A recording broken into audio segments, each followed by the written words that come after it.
Well, as it stands, it would be 24 points between Uriarte and Danish at the end of this one. But Beñat Fernandez, what happened here? This was the move from Beñat Fernandez. Yep, there you go, just hung it out wide, extra throttle and... Uriarte. You were on board with Uriarte.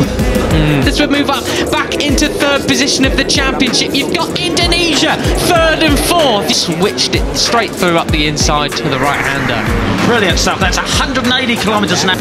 And now it's back similar to what we had a couple of laps ago. Christian Daniel Jr. up there. You've got Pratama and Ramadipa running in those positions. Then stand up. Any nation around. 112 miles an hour there as that move uphill. The 51 of Brian Uriarte has the fourth position as well.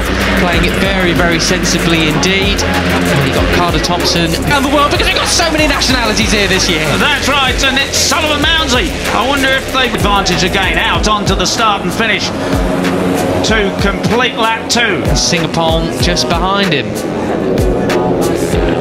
And just as we had yesterday, lost the British national anthem. It's a while since we've heard that in Rookies Cup.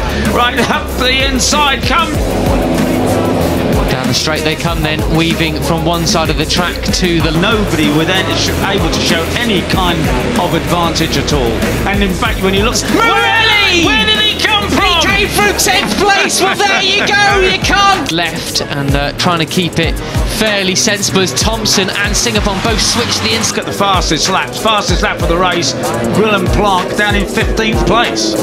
Count him out, can you, Marco? This is the kind of comeback ride that you need to see from him. He's got nearly on the grass as they now come across the Tricolore. They're going to fan out as they come towards San Donato. Just cruel, isn't it? The whole field covered as well by 4.7 seconds. It's going to lead them wonderful. over the line for the final lap. Peter, here we go. 90. Who is going to be the last of the late breakers? You got the number 4 of Sullivan Mounsey in there too. Zenmitani, the 34, but just as close as it really gets, to be honest, at this stage. 25 from 4 from 7 and 32 in Ramadipa. And it is the night. No, it looks to be Hakim Danish who's got the inside line. Mounsey there on the inside. Beñat Fernandez just biding his time behind Brian Uriarte. A couple the Argentine, but he's got swallowed up now. It's Beñat Fernandez, the 7 is there. All the grip he possibly can from those tyres. Mounsey the number 4, up to 4, but momentarily only. Riders going on the green there as Uriarte just sweeps across to try and protect his... But so is Zenmitani. And 51! Uriarte! He is inevitably as Singapore takes it straight back from him. And I didn't see who it was. It went way right at the back. Somebody's line and his run out onto the start and finish straight. Now this is interesting, Peter. Look at the gap now he's managed to get. He's like Thanos from the Marvel series. It's him and Pratama. Dropped way back, but it is the 50 of Carter Thompson, the Australian, who has the slightest advantage. I think it was get through in that final sector along with Christian Daniel Jr. and Beñat Fernandez. Will the riders behind going into third now? So the 1, 2 and 3 previously in the series, 1, 2, 3 in the race. Morelli, who went really wide at turn 1, Peter, he's down to 19th now, the Argentinian. We expected to find them actually catch up to them by the time we reach turn 1. Or is Uriarte going to try and pull the... That's right, and these guys have got to put their head down. They really need to sort it out between the two of them. With the championship this year, but it's not working out for the Argentinian right now. He's brilliant one weekend and just doesn't have pin. Let's look at their lap times. 2:02 flat from Uriarte. And then you've actually got Morelli. Between the 3 of them, but look at that pack. It is still like 18 guys running for the win. Have it all together the next, but it still is Carter Thompson, the 17-year-old Australian, who has the advantage. Oh, a 2:01.7, but he's down in 19th place, Peter. Yeah, and the advantage has disappeared, hasn't it? Because is it Veda Pratama with the advantage? I think it is. Veda Pratama's got his head down. He's got away. Beñat Fernandez is in second. Superb stuff from the 51 Brian Uriarte there trying to squeeze through. What an advert, Peter, this is.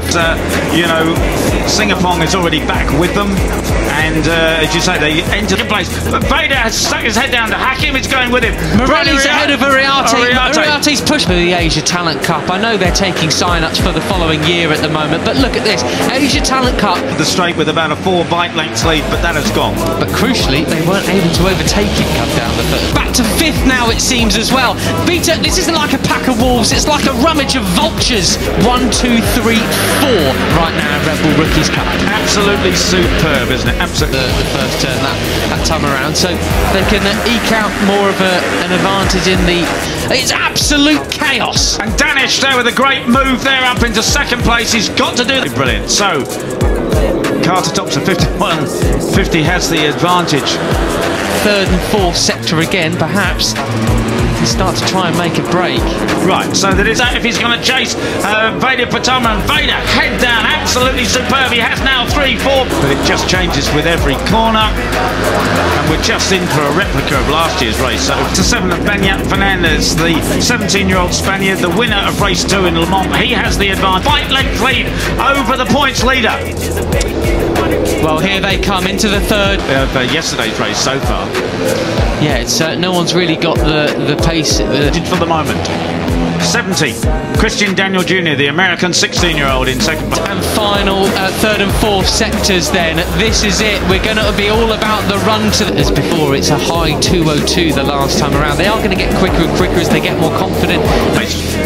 Brian Uriarte in third, and looking right back there is Marco Morelli, the 95. The line, Morelli and Uriarte are there then. They are starting to stretch this pack. Who's got anything left? The curves and white lines will get drier. They can use a lot more of the track lap by lap. The Argentine 17-year-old, as you say, Matt, almost certainly it was him who ran wide. Pushing's just off the back of it, but it is Pratama leading them into the final set of 4 as the sun starts to beat down here in Mugello and things heat up. There is Uriarte at the first corner a lap ago and lost so much time. Corners, Biondetti 1 and 2 coming up. If you get a good run through here, you could well be leading out of the final. Your previous winner so far this season, and the KJ Monignane for company as well there, who set a 2:02.1 just behind him. That's a corner onto the straight to take a victory. Who will it be? And it is Veda Pratama. We know that 34 of Zen Matani's in second place, the Japanese 18-year-old Japanese, and he had a fine run yesterday. He was really quick lap from the South African. We've not seen too much improvement for him so far this year in terms of his result. He just wants to go fast. He's got his head down. At the inside comes Veda, and around the outside, quite close to the front. Actually ended up in 8th place, but now looking really strong there. But he's far more in the mix than he was previously. Just off the back of this group now. 34 there was Kim Danish. Absolutely superb from the Malaysian. Absolutely brilliant. Veda Pratama second place. The 85 of Mike Yu is his nickname. Mitani, as we say, he was right at the front and just is now back in 10th place. Pick up a slipstream, but it isn't that easy to pass on the run to the line here. It's the 13 of Hakim Danish. Who is